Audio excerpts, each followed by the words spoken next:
Qué lindo la canción que estamos escuchando y cantando ahora. Decía, yo quiero enamorarme más de ti, enséñame a amarte y a vivir conforme a tu justicia y tu verdad. Y yo pensaba, ¿no? Enséñame a amarte y a vivir. Y el Señor nos deja claro en su palabra cómo tenemos que amarle y es manifestado en el servicio y en el amor al hermano, al que tenemos al lado, al prójimo, el más cercano. ¿Queremos aprender a amar? Bueno, vaya y ame a su hermano, al que tiene al lado, el más cercano, ámelo. Y va a estar amando al Señor, porque el que no ama a su hermano, ¿cómo ama a Dios al que no ve? Eso es el ABC de la Biblia, ¿verdad? Está bueno que meditemos siempre en lo que cantamos para poder hacerlo vivo también. Vamos a estar compartiendo un tema que es simple de entender, es sencillo y no por eso es simplista, no quiero ser simplista con esto.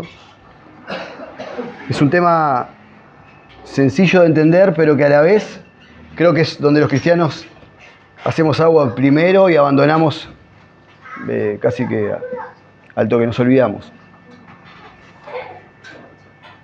Vamos a estar compartiendo el capítulo 11 de Segunda de Samuel, del Antiguo Testamento. Como forma de introducción vamos a compartirlo, a modo de introducción. Los que tienen la Reina Valera 1960, que es la que estoy usando, van a tener como título David y Betsabé.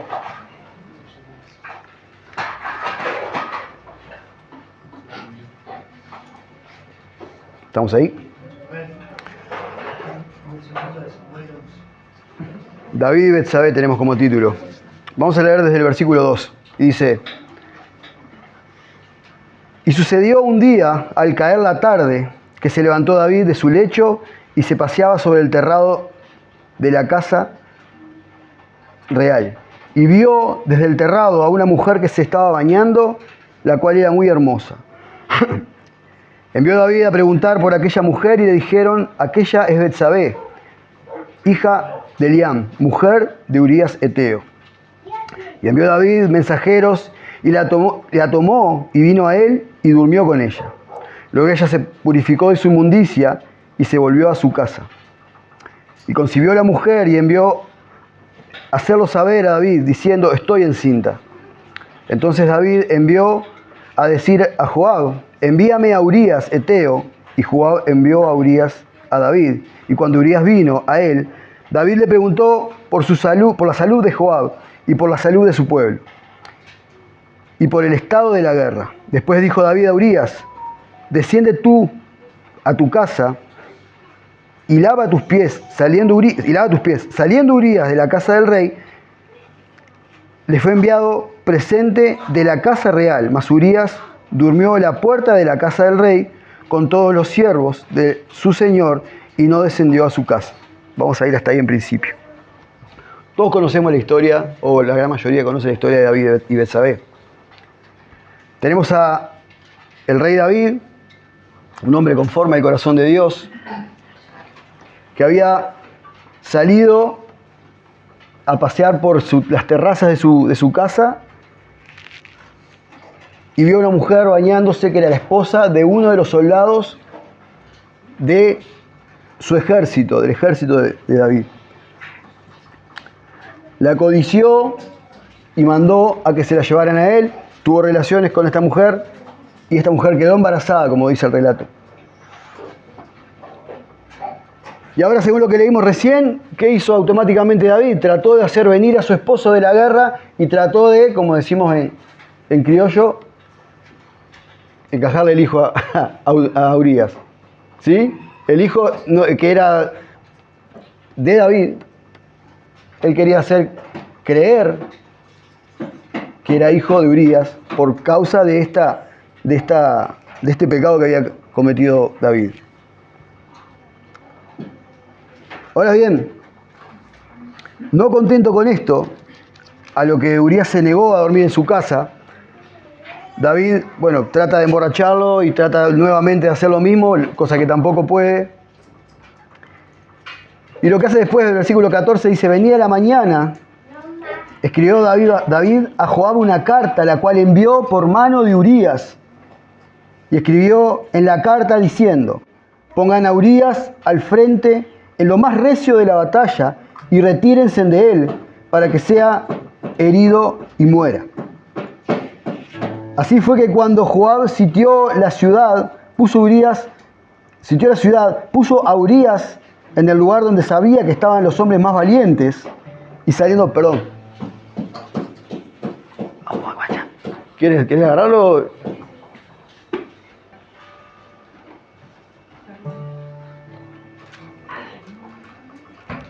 Tranqui. Espera. Seguimos entonces. Versículo 15. Vamos a arrancar desde ahí.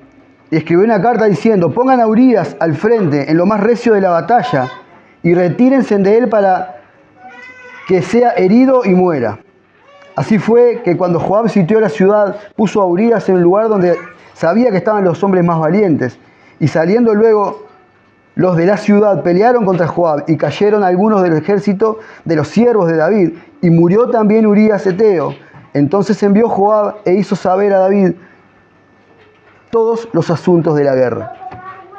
Ahora bien, no pudiendo adjudicarle el hijo a Urías, él empezó a idear un pecado mayor que terminó con la muerte de Urías. No fue por mano de David, pero el culpable, el asesino era David. Y dice en el versículo 27, dice: y pasado el luto, porque Betsabé hizo luto luego que se enteró que Urías había muerto, y pasado el luto envió David y la trajo a su casa, y fue ella su esposa, y le dio a luz un hijo, pero esto que David había hecho fue desagradable ante los ojos del Señor. Y una de las cosas que me llamaba pero poderosamente la atención cuando empezaba a leer este relato es que un pecado siempre que tratamos de ocultarlo, trae a luz otro pecado más grande. Siempre tratamos de ocultar el pecado, siempre va a traer enrabado, enraizado, como una cadena, un pecado mayor, porque va a tratar de ocultar el primero, el que era más sencillo, el que había nacido en el corazón, el que había entrado por los ojos, en este caso de David. Y así entra todo pecado, por nuestros ojos, y muchas veces por las orejas.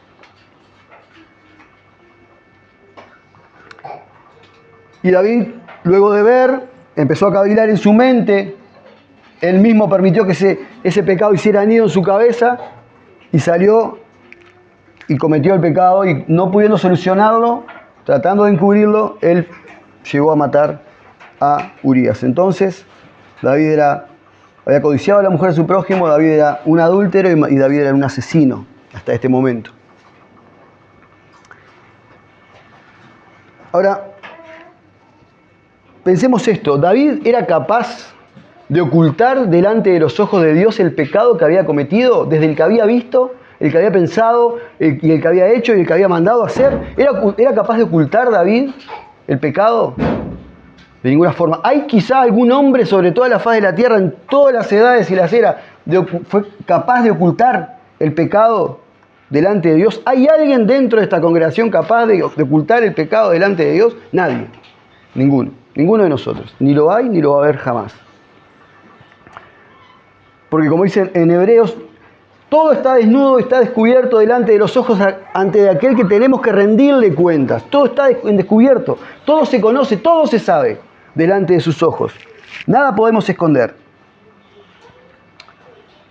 Ahora, ¿por qué David estaría tratando de ocultar este pecado? ¿Por qué David, desde el pecado que nació por ver en su mente, hasta el pecado más atroz del asesinato? Ustedes recuerden que era el rey David, un hombre conforme al corazón de Dios. Quizá David lo que estaba tratando de hacer era preservar quién era antes de tener una vida íntegra delante del Dios a quien servía.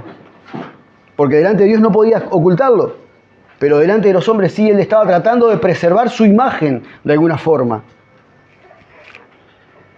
Estaba tratando de preservar su imagen de alguna forma. En el libro de Proverbios, capítulo 28, versículo 13. Como siempre les digo, lo voy a leer. Si usted lo encuentra, buenísimo. Si no, lo leo y así lo hago más dinámico.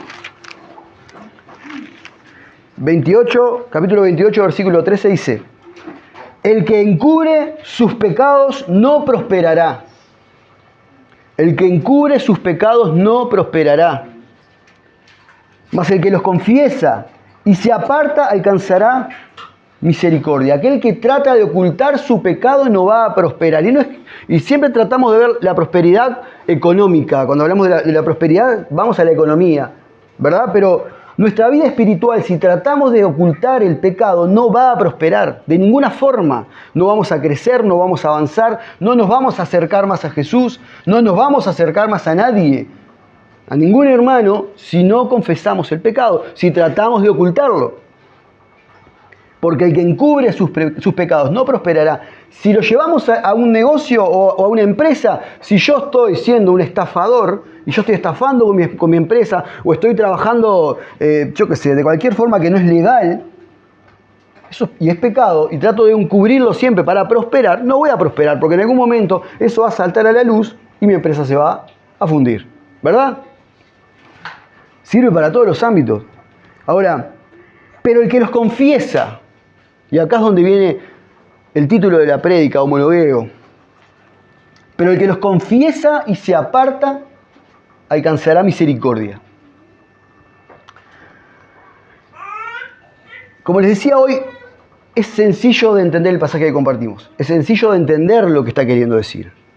Pero si lo traemos a nuestra vida en el tema de confesar, que esto es lo que quiere decir homologueo. Homologueo es confesar, es hablar lo mismo, decir lo mismo, ponerme en acuerdo con. Y en este caso me pongo de acuerdo con Dios. Cuando confieso mi pecado, me estoy poniendo de acuerdo con Dios, ¿verdad? ¿Y cómo me pongo de acuerdo con Dios?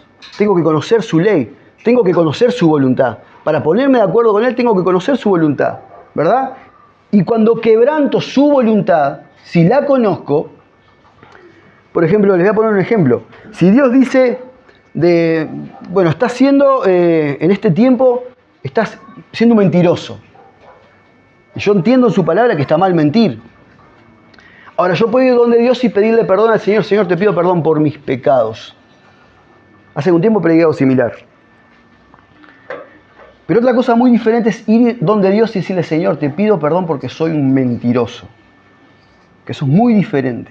Y delante de Dios tenemos que ser sinceros porque no podemos nosotros ocultarlo. Pero nuestro corazón, al querer hacerle la moña a Dios, ¿verdad? Nuestro corazón no cambia. Sigue tratando de tener el corazón que tenía David, tratando de ocultar el pecado. ¿Por qué? Vamos a ver en primera instancia nuestra confesión a Dios. Y vamos a ver un poco también lo que David estaba tratando de hacer y lo que estaba tratando de hacer David al guardarse de los demás, de que no lo conocieran, de que no vieran su pecado. El que los confiesa y se aparta alcanzará misericordia. Y uno o quizás el primer escalón para recibir la misericordia de Dios es el confesar. Para recibir el perdón de Dios, para recibir la misericordia de Dios, es la confesión. Nadie puede recibir misericordia y perdón si no se reconoce pecador. Nadie. No venimos a la iglesia y decimos, Señor, gracias, te amo, Dios, te alabo, canto, lloro un ratito, de vuelta me voy. No.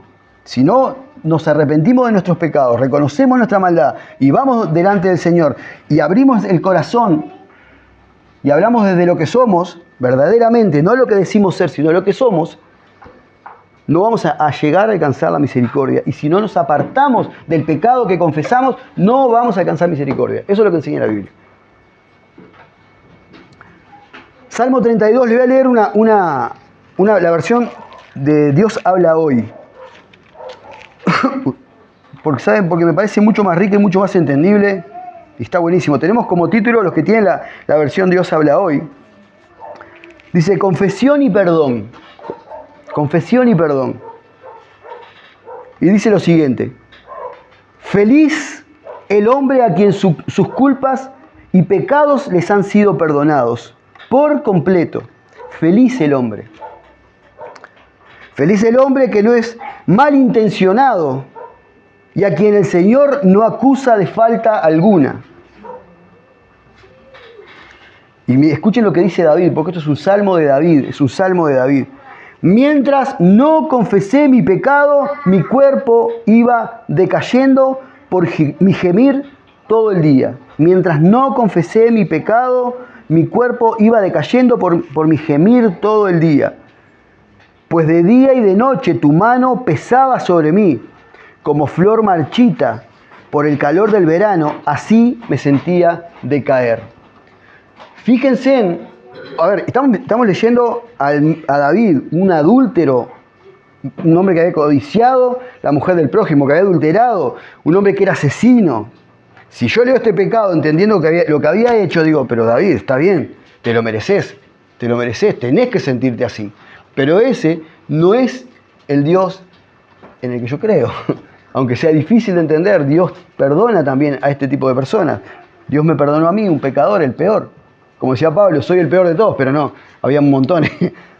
Y creo que de ese tiempo hasta ahora hemos seguido haciendo mérito para ganar el primer puesto en pecador. Y el versículo 5 dice, pero confesé sin reservas mi pecado y mi maldad. Decidí confesarte mis pecados y tú, Señor, los perdonaste. Ahí vemos otra vez. El estado de un hijo de Dios que no se arrepiente o que no confiesa el pecado es descrito por David acá de una forma excelente. Es como si una flor al rayo del sol en medio del verano. Imagínense eso. Bueno, tenemos unos cuantos jardineros. Y cuando el sol le pega a las plantas, se marchitan, se deshacen y bueno, obviamente, en este caso necesitaba confesar, porque se estaba muriendo. Como les decía, si lo miramos con los ojos de un ser humano pecador que quiere hacer justicia por mano propia, está bien, David, te lo mereces. Por lo que hiciste, te lo mereces. Pero no, Dios no es así. Y gracias a Dios por eso. Si no, todos estaríamos ya muertos. Pero te confesé sin reservas mi pecado y mi maldad. Te confesé sin reservas mi pecado y mi maldad. Otra vez, la confesión y es el vaciarse delante de Dios, de lo que soy, lo que hice. No buscar, a veces, algún sinónimo que suene menos feo para decir soy esto. Y a veces lo hacemos, ¿verdad? No es lo mismo decir soy un mentiroso a decir Señor, perdón, hoy no dije la verdad. ¿Verdad? Suena mucho más lindo decir Señor, perdón, hoy no dije la verdad, que decir Señor, yo soy un mentiroso. Porque yo miento, yo mentí, soy mentiroso. Y eso es lo que estaba queriendo decir David. Sin reserva, no me voy a guardar nada. Yo soy esto es lo que soy. Y esto es lo que vengo a hablar delante de vos. Y Dios lo que va a hacer, imagínate una conversación así entre nosotros y Dios. Me paro enfrente de Dios y le digo, Señor, soy un mentiroso. Sí, ya sé que sos un mentiroso. Lo que me importaba era que vos supieras y vos lo reconocieras que sos un mentiroso. Señor, soy, no sé, lo que quieran. Sí, ya lo sé. Pero vos tenés que entender y reconocer que sos eso. Yo me acordaba de esto, es un poco gracioso en realidad, y bueno, y así de hereje era cuando era chico. Con los amigos teníamos una serie que mirábamos la tele y nos poníamos a preguntar cosas de repente entre los muchachos, y el que se equivocara, jugábamos con una vara de ¿cómo es? De sauce. Esa vara finita, bien. Esas duelen. Y el que se equivocara, va a vara. Así jugábamos. no había celular y todas esas cosas y nos teníamos que divertir de alguna manera. Y si no no era la vara, era una onda, no como la de David, como la de Daniel Travieso con una coquito palmera, también, en las piernas. Y es gracioso, pero mira que dolía, y dolía un montón. Pero nosotros, como éramos 4 varones, no podíamos mostrar que nos dolía. Teníamos que, como unos campeones, y ay, ahora me toca a mí. Y te estabas muriendo de dolor. Pero así funciona también el pecado de alguna manera. Nosotros, el que encubre el pecado, aunque lo esté matando y le esté doliendo, no lo va a sacar hacia afuera, porque está preocupado en ocultarlo. Me estaba muriendo de dolor por el golpe del balazo, pero no me duele. A mí no me duele y ya quiero preguntar yo, pero en realidad me estaba muriendo de dolor. Y esa es una manera media cómica de expresar cómo el pecado también trabaja. Nos va matando, nos duele, nos va matando, nos duele, nos hace bolsa, hasta que no lo largamos para afuera. Y David no fue perdonado, no alcanzó la misericordia hasta que él no abrió su boca delante del Señor y no vio su pecado. Dice en el capítulo 12 de Segunda de Samuel, donde estábamos ahora, lo voy a parafrasear para no tener que leerlo todo. Viene un profeta, Natán. Natán viene a hablar con David y le dice, le cuenta una historia de 2 hombres, uno rico y uno pobre. El rico que tenía muchas ovejas y el pobre que tenía solamente una, la cual había cuidado con mucho cuidado, valga la redundancia, la que había alimentado, la que había cuidado, guardado en su seno. Y viene un hombre a comer con el hombre rico y el hombre rico, en lugar de matar una de sus tantas ovejas, mata a la oveja del hombre pobre. David se enoja con Natán y le dice que tiene que devolverle 4 ovejas encima de la que le mató. Y Natán le dice, ese hombre sos vos. El hombre rico sos vos, que hiciste esto con la mujer de Urías. Y mataste a su esposo por mano de los amonitas. Y recién ahí, cuando Natán le empieza a decir todo lo que Dios va a hacer con él, todo el castigo que Dios le va a dar a todas sus mujeres, a otros hombres, va a tener guerra constante. Recién ahí David empieza a entrar en razón, decir, mirá todo lo que perdí, lo que estoy perdiendo. Bueno, y después el devenir de la historia. El hijo que nació murió por causa de una enfermedad terminal, porque Dios le dijo, va a morir tu hijo. O sea, tu pecado no solamente te hizo mal a vos, le hiciste mal a todo el mundo, David, con esto. Murió, adulteraste, mataste a un hombre y un niño va a morir por tu causa. Y David recién ahí, cuando entró en razón, dijo, pequé, en el versículo 13, capítulo 12, versículo 13, dice, entonces dijo David a Natán, pequé contra el Señor. Y ahí se dio cuenta, pequé contra el Señor. Pequé contra el Señor, traté de ocultar mi pecado delante de los hombres. Me ocupé tanto en ocultar mi pecado delante de los hombres para que no me vieran lo que estaba haciendo, que me olvidé que estaba pecando primero delante del único que podía ver donde nadie ve, Dios. Que ve donde no ve nadie, en tu vida y en la mía. Ve si somos íntegros o no. Y le dijo David, pequé contra el Señor. Y Natán dijo a David, también Jehová ha remitido tu pecado, no morirás. ¿Lo perdonó? Lo perdonó. Cuando David se reconoció pecador, reconoció que había pecado contra el Señor lo perdonó. Ahora, todas las consecuencias del pecado aún estaban ahí. Aún estaban ahí. Y todos los resultados, los malos resultados que habían tenido por causa del pecado, aún estaban ahí. Iban a seguir estando.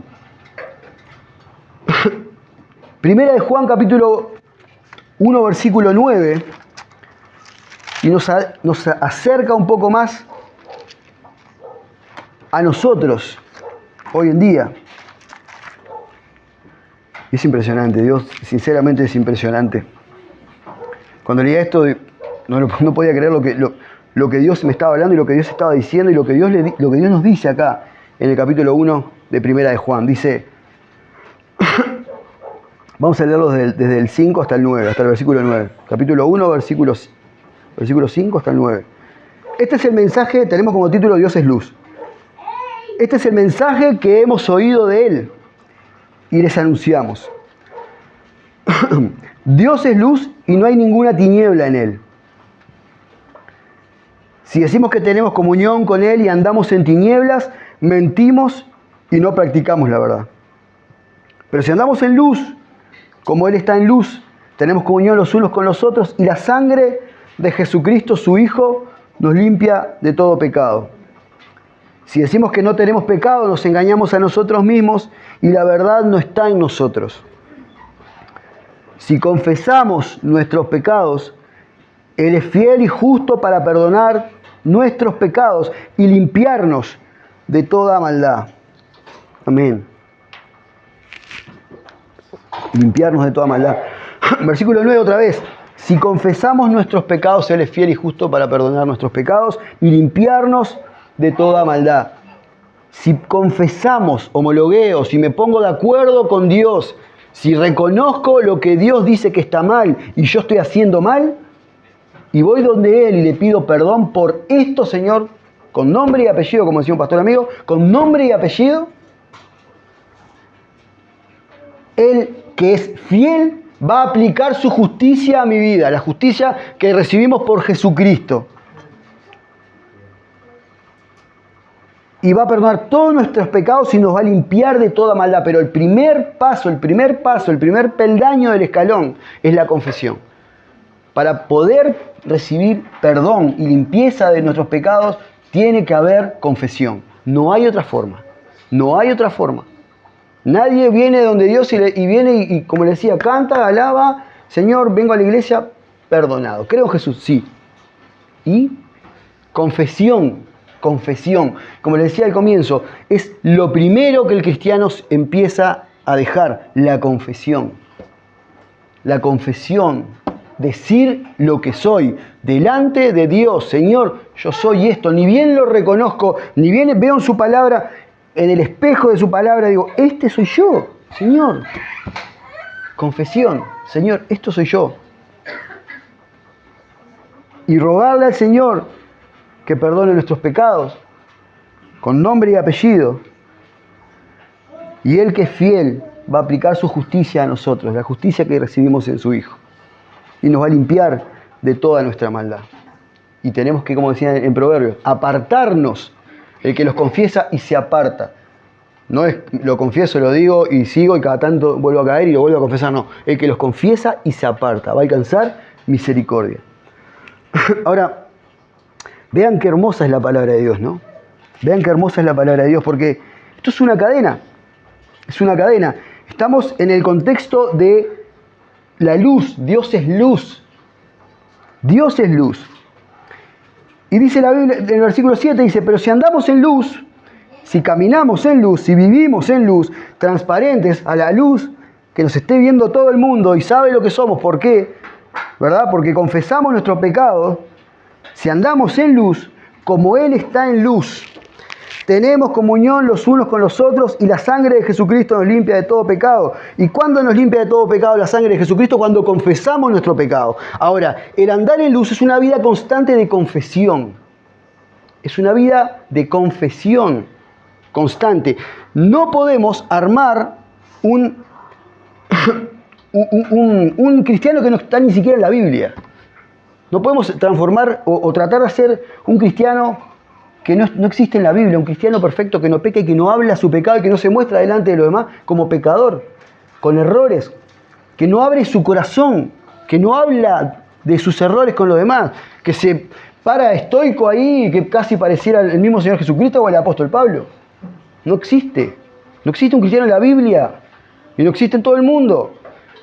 A veces pareciera que en lugar de buscar la comunión desde la humildad y desde ese lugar que nos corresponde como hijos de Dios, con fallas, imperfectos, buscamos desde el lado de cuál de todos sería o es más grande o mejor. Como tratando de medirse, y eso no existe en toda la palabra de Dios. Eso no existe. Y de esa forma no puede haber comunión. Cuando estamos preguntándonos si en la iglesia no hay comunión o si en la iglesia que no se cueca hay problema, bueno, el problema nace acá, en la falta de confesión. Ahí nace el verdadero problema. Ahí nace el verdadero problema de la iglesia, porque los cristianos son el cuerpo de Cristo. Y el problema de la iglesia no es Jesús, es la iglesia. Porque cada uno de nosotros somos los responsables. Y vean esto. Si decimos que tenemos comunión con Él y andamos en tinieblas, mentimos y no practicamos la verdad.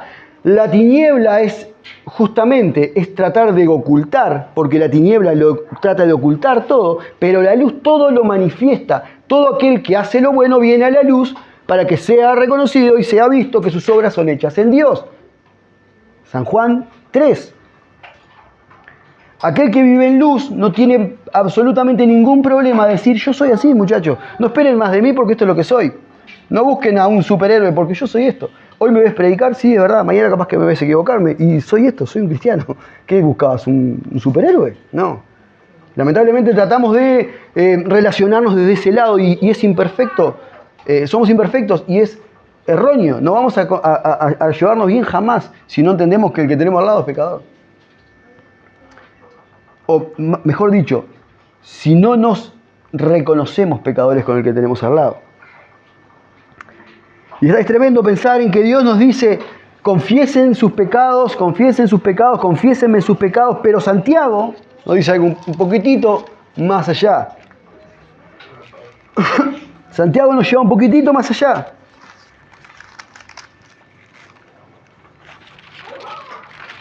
Santiago 5, versículo 17, 16. Ahí si quieren vayan a buscarlo, si tomo un poquito de agua.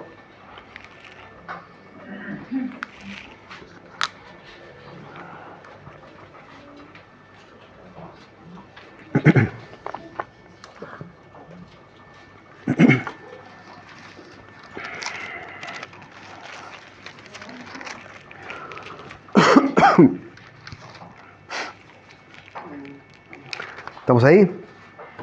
Santiago 5, vamos a leerlo desde el 13. Dice, ¿está alguno entre ustedes afligido? ¿Está alguno triste? Haga oración. No cante alabanza, haga oración. Está bien venir y estar triste y no querer cantar porque estás triste. Ore, Señor, ore y pida oración. Porque la adoración no es venir a cantar, la adoración es vivir de una forma que agrada a Dios. Eso es adoración, no es venir a cantar. ¿Está alguno entre ustedes afligido? ¿Está triste? Haga oración. ¿Está alguno alegre? Contento? Cante alabanza. ¿Está alguno enfermo entre ustedes? Llame a los ancianos de la iglesia y oren por él primero. Y únjanlo con aceite en el nombre del Señor. El aceite acá es algo, es medicina, es una medicina. Yo qué sé, no hay solo aceite de oliva, había aceite de quizá de muchas cosas. De repente, ahora hay aceites de montones de cosas, ¿verdad? Le duele tal cosa, le vamos a poner el aceite, le duele el otro, vamos a poner el aceite, tratando de buscarlo como una medicina, como un remedio, para tratar de sanarlo. Y a la vez con la oración, y si Dios quiere quizás se puede sanar, y quizás el remedio le pueda hacer efecto. Incluso hoy en día, si nos sanamos con una pastilla, porque Dios lo permite. Él es el que cura todas nuestras enfermedades, todas nuestras dolencias. Es Él quien permite que los remedios nos hagan efecto, ¿verdad? Y acá lo vemos claramente. Ore, traiga su petición, su aflicción, su enfermedad a los ancianos de la iglesia y únjanle con aceite y oren por él. En este caso no lo vamos a ungir por aceite, le vamos a decir, tome tal pastilla que le recetó el doctor y vamos a orar por usted para que le haga efecto y tenga un buen resultado. Y la oración de fe salvará al enfermo y el Señor lo levantará. Y si hubiere cometido pecado, le serán perdonados. Confiésense sus ofensas. Y quiero que vean ustedes, hay otras versiones que dice claramente pecado, pero nosotros lo que hacemos es ofensas.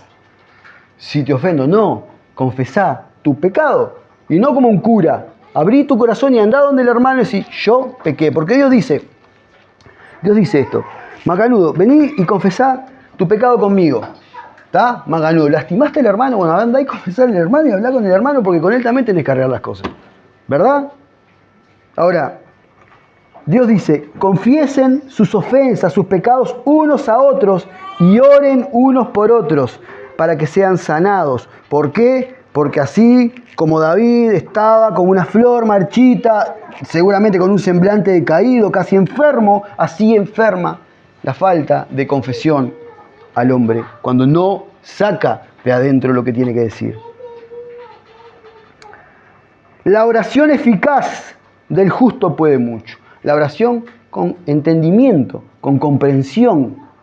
Yo no puedo orar, a veces si no sé qué orar. Yo no puedo orar si vos venís y te pregunto cómo estás y estás bien. Y bueno, macanudo, estarás bien, ¿verdad? Ahora, si yo sé que vos estás mal y con nombre y apellido venís y digas, yo necesito hablar de esto. Bueno, macanudo, voy a orar por vos por esto. Porque esto es lo que vos necesitas que ore. Y la oración eficaz es la que entiende lo que tiene que orar. La oración eficaz del justo puede mucho. Elías era un hombre sujeto a pasiones semejantes a las nuestras y oró fervientemente que no lloviese, y no llovió sobre la tierra por 3 años y 6 meses. Y oró otra vez, y el cielo dio lluvia y la tierra produjo fruto. Un hombre como vos y como yo. Lo que estaba tratando de decir era un hombre normal y corriente. Y oró eficazmente y pasó lo que quería, lo que tenía que pasar. Ahora, como les decía hoy, yo puedo agarrar y minimizar los nombres del pecado. Puedo agarrar y decir esto en realidad no es tan así, o en realidad yo no pequé, yo me equivoqué, o en realidad yo no estoy lo que sea. Tratando de minimizar lo fuerte, pero las cosas como son. El pecado es pecado y lo que está mal está mal. Y a Dios se lo podemos tratar de querer copiárselo, no vamos a poder jamás. Todo el tiempo que esperemos en ir delante de Dios y ir donde el Señor y abrir nuestro corazón y decir, sacar todo para afuera sin reserva, como decía David, nos va a hacer mal a nosotros. Nos va a hacer mal a nosotros, nos va a ir marchitando como una flor al rayo del sol. Y si no confieso mi pecado al Señor, no voy a tener comunión con mis hermanos. Si no confieso mis pecados al hermano, tampoco voy a poder tener comunión con él. Si no hay confesión, y esto no es como un cura, esto es real, esto es verdad, porque el cura no me puede perdonar, pero mi hermano contra el que peco, sí me puede perdonar. Porque él puede no perdonarme para salvación, pero sí darme perdón. Te perdono. Pequé contra vos, Antonio. Te voy a poner un ejemplo, ¿no? Y voy a don Antonio y le pido perdón. Él sí puede perdonarme, puede decir, Pablo, no pasa nada, te perdono, te entiendo. Orá por mí, Antonio. Yo oro por vos. Seguimos orando. Y ahí tenemos comunión. Lamentablemente, todos los problemas que tratamos de buscarle la solución están por la falta de comunión, por la falta de confesión, perdón. Por la falta de confesión, porque la Biblia me dice tal cosa, yo no hago tal cosa, estoy pecando. Y entonces, ¿qué tengo que hacer? Reconocerlo, confesar, arrepentirme y seguir adelante. Ahora, todo lo que yo no quiera hacer, lo que está acá, es culpa mía. No podemos buscar resultados o tratar de buscar el resultado de por qué esto, por qué aquello, por qué lo otro, cuando el pecado lo estoy cometiendo yo. Es sencillo. No puedo salir a decir, porque yo qué sé. No sé, no quiero herir la sensibilidad de nadie, pero yo qué sé. Hoy Rafa hablaba del respeto y la falta de respeto. ¿Verdad? Esas cosas hay que ir y hablar. Si hay falta de respeto, bueno, venga, hay falta de respeto. Ya está, se terminó. Punto y aparte. Si hay que pedir perdón, se pide perdón. Si no, lo que sea, se conversa, se ora y se sigue adelante. No buscar el pelo al huevo, como decimos comúnmente. ¿Estamos? Vamos a orar y vamos a pedirle al Señor que nos ayude a reconocer nuestra maldad, a ver el error en nuestro corazón y que hagamos lo que tenemos que hacer, lo que sea bueno para nuestra alma.